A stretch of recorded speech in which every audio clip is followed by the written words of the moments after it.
네, 안녕하십니까. 충남대학교 법학전문대학원 명예교수로 있는 김소영입니다. 중노위의 최근 주요 판정내 분석에서 금년 6월 초에 내려진 중노위 판정, 이제 노사관계 및 노동시장에 상당한 파급 효과를 미치고 이제 있다고 얘기되고 있죠. CJ 대한통운 사례, 즉 CJ 대한통운이 이 전국 택배 노조, 즉 대리점 택배 기사의 노동조합법상 사용자인가 여부 및 또 부당 노동 행위가 성립했는가 여기에 대한 이 사안의 개요를 설명하고 또 판정 요지 그다음에 평석을 해보도록 하겠습니다. 그러니까 이 CJ 대한통운 사건들의 관계는 매우 중층적이고 다면적입니다. 먼저 CJ 대한통운에 대해서 보겠습니다. 뭐 다 아시다시피 CJ 대한통운은 상시 근로자 약 5,500명 정도를 사용을 해서 화물 운송업 등을 경영하는 법인입니다. 그래서 이 택배 대리점주들과 택배 화물 운송에 관한 이제 위수탁 계약을 체결을 하고 있습니다. 그다음 또 택배 대리점주는 이제 CJ 대한통운과 일정한 구역의 택배 화물 운송에 관한 위수탁 계약을 체결을 하고 또 동시에 이 대리점 택배 기사들과 택배 화물 운송에 관한 또 위수탁 계약을 체결하고 있습니다. 그리고 전국 택배노조는 2017년 8월 31일에 택배 기사 등 전국의 택배와 관련된 모든 노동자를 대상으로 조직된 전국 단위 산업별 노동조합입니다. 이 CJ 대한통운 사례에서 중노위가 내린 판정에 대해서 이제 정말 모처럼 중앙노동위원회가 존재감을 드러냈다고 긍정적으로 평가하는 입장이 있고 또 경영계에서는 마치 중노위가 시한폭탄을 안겨준 것과 같이 매우 우려를 표시하고 있습니다. 다음 사안의 개요를 보겠습니다. 이 전국 택배 노조가 2020년 9월 29일 서울지방노동위원회에 CJ 대한통운을 상대로 이 단체 교섭 거부의 부당 노동행위 구제를 신청을 했는데 이 서울 진노위가 각하를 했습니다. 기각이 아니고 각하를 내렸습니다. 이 초심 진노위의 이제 판정 요지를 살펴보면 이 대리점 택배 기사의 근로시간 축소, 또 서브터미널 작업 환경 개선. 터미널이요, 이제 허브 터미널이 있고 서브 터미널이 있습니다. 허브 터미널과 달리 서브 터미널은 이제 택배 기사들이 아침에 출근을 해서 자기 지역에 이제 배달해야 되는 물건들을 이제 분류하고 또 이제 가져가는 이제 그러한 터미널입니다. 작업 환경이 매우 열악하죠, 이제. 그래서 이 서브 터미널의 작업 환경이 매우 중요한데 이 서브 터미널 작업 환경 개선 등을 위해서는 이 대리점 택배 업주들은 이 대리점주들은 해결할 수 없다. 즉 CJ 대한통운이 적극적으로 개입을 해야 된다. 이 점은 부인할 수 없다. 초심진노위도 인정을 했습니다.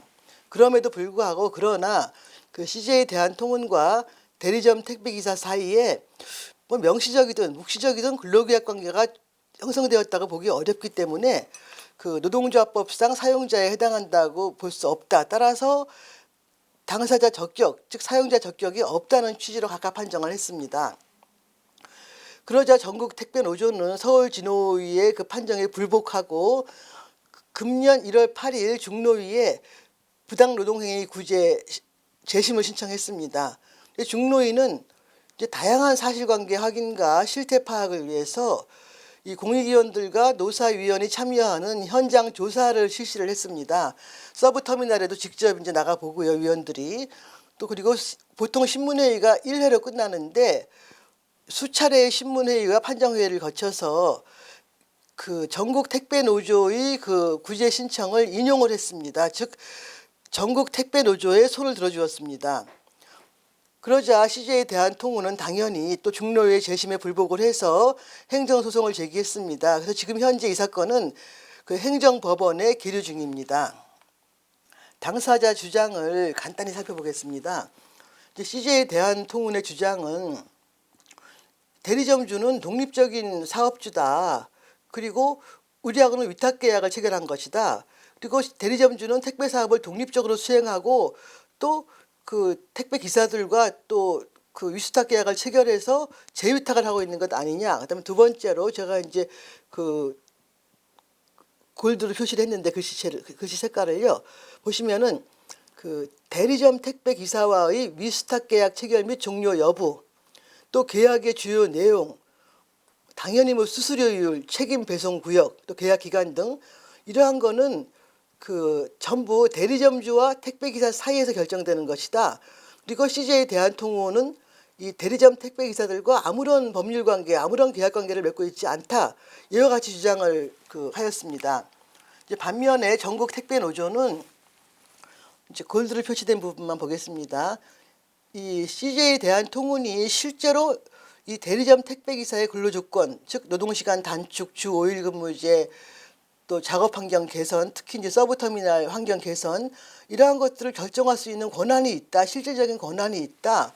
그리고 사실상 그 이 대리점주를 통해서 업무 매뉴얼 등 업무 수행 방식을 이제 정하고 있다. 그리고 또 앱이라는 거 있죠. 어플리케이션을 통해서 업무 진행 과정을 또 일일이 등록하게 한다. 그래서 사실상 CJ 대한통운이 이 대리점 택배 기사들의 어떤 근로 조건이라든지 여러 가지들 실질적이고 구체적으로 지배 결정할 수 있는 지위에 있다.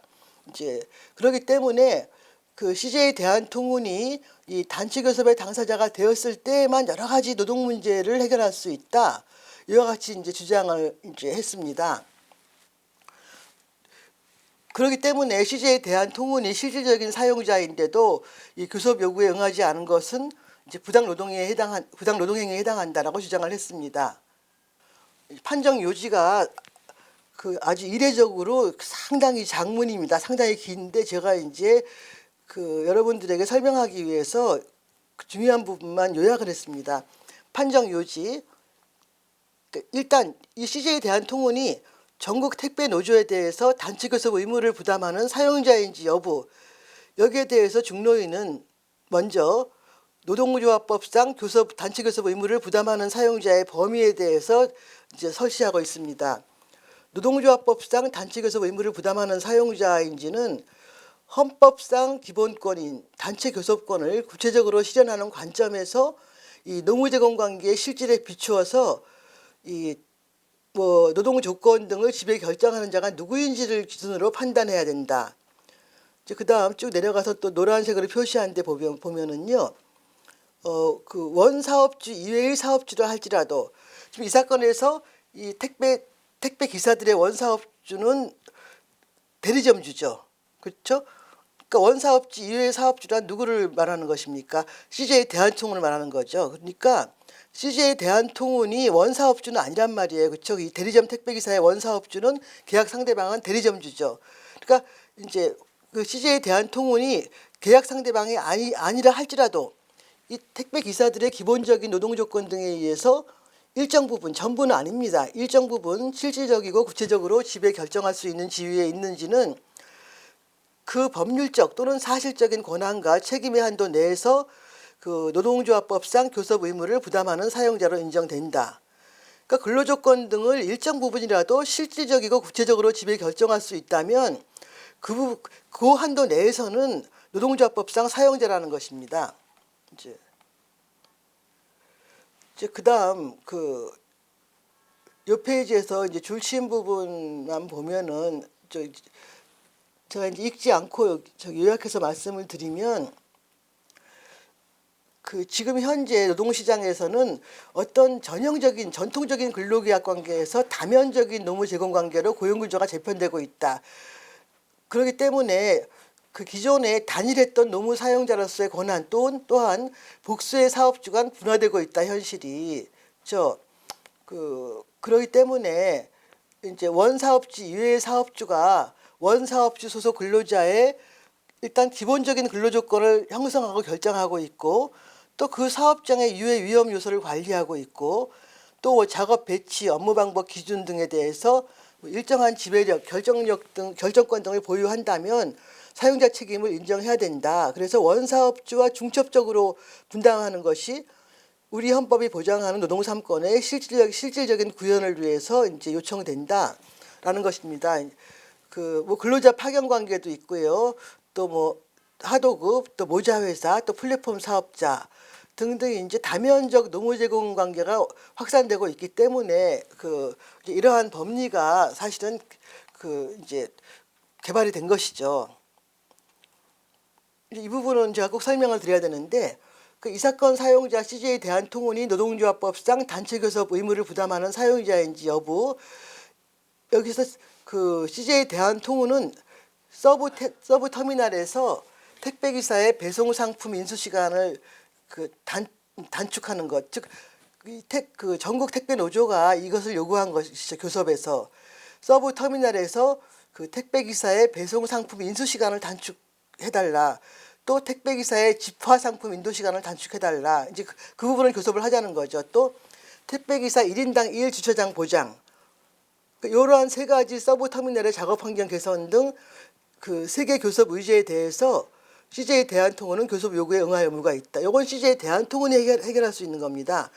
이제 그 다음에 CJ 대한통운과 대리점주가 중첩적으로 공동으로 또 해결할 수 있는 것은 교섭을 이제 요구를 한 것은 노조가 주 5일제 및 휴일휴가 실시, 또 수수료 인상 등 급지체계 개편, 사고부책 개선 등에 관한 노동조건에 대해서 이제 요거는 이 4번, 5번, 6번 이것은 CJ 대한통운과 대리점주가 공동으로 교섭을 할 수 있는 사항입니다. 이제 그다음 지금까지 살펴본 것은 누가 사용자인가? CJ 대한통운이 단독 사용자일 수도 있고 또 CJ 대한통운과 대리점주가 또 공동 사용자일 수도 있고, 그러니까 말하자면 사용자 지위가 분화되는 거죠. 그렇죠? 이제 그렇다면 CJ 이제 두 번째는 CJ 대한통운이 노동조합법상 사용자로 인정된다면 교섭에 응하지 않은 것은 이제 부당 노동행위에 해당한다는 거죠. 두 번째 단락에서 사용자가 CJ 대한통운이 노동조합법상 사용자가 아니라는 이유로 교섭 요구 사실도 공고하지 않고 교섭을 계속 거부하고 있는 것은 부당 노동에 해당한다. 이제 이것이 판정 요지입니다. 참고로 이 중노위 판정이 참고한 11년 전에 이 현대중공업 판결을 간단히 소개하겠습니다. 설명은 드리지 않고 제가 이제 문서로만 만들었는데요. 현대중공업과 현대중공업 사내하청 노동조합 사건, 2003년에 시작된 사건이 쭉 내려가서 보시면 7년 후에 2010년에 대법원 판결이 내려진 것입니다. 이제 이 현대중공업 사건에서 말하자면 이제 원청의 어떤 사용자성을 인정을 한 것입니다. 다음 페이지 보시면 이 현대중공업 사건에서 대법원은 제가 큰 글씨로 표시했죠.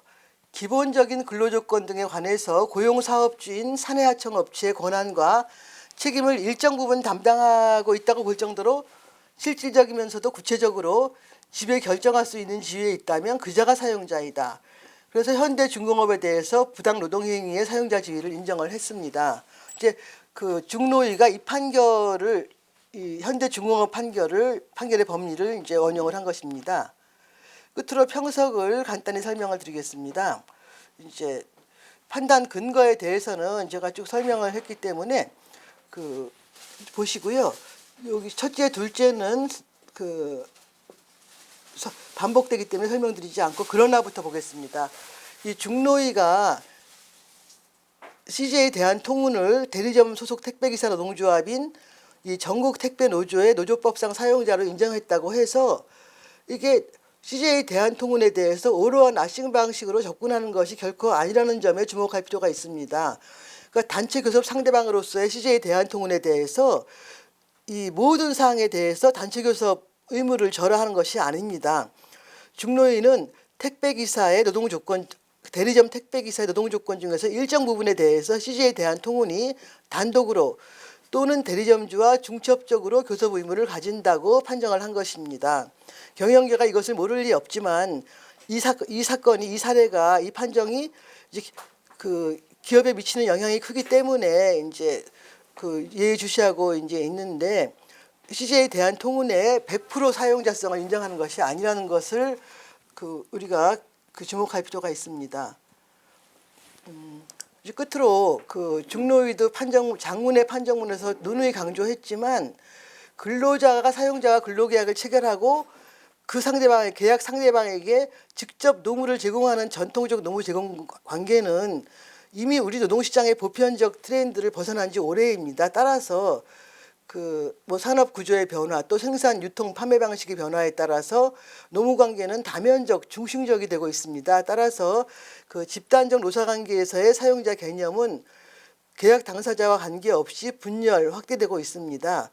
따라서 그 일정한 범위 내에서 뭐 근로조건 형성이라든지 또 사업장 유해 위험 요소 관리, 뭐 작업 배치나 업무 방법 기준 설정 등에 대해서 일정한 지배력 내지 결정권 등을 보유하고 행사하는 자는 그 범위 내에서 노조법상 부분적으로 일정한 사용자 책임을 그 계약 상대방과 중첩적으로 분담한다, 진다라고 보는 것이 그 법리상 헌법의 노동기본권 취지에 즉 어떤 현실 노동시장이나 노사관계에 미치는 영향과 관계없이 일단 그 법리적으로 헌법의 노동기본권 취지에 부합한다고 하겠습니다. 이상으로 그 요 사례에 대한 그 소개를 마치도록 하겠습니다.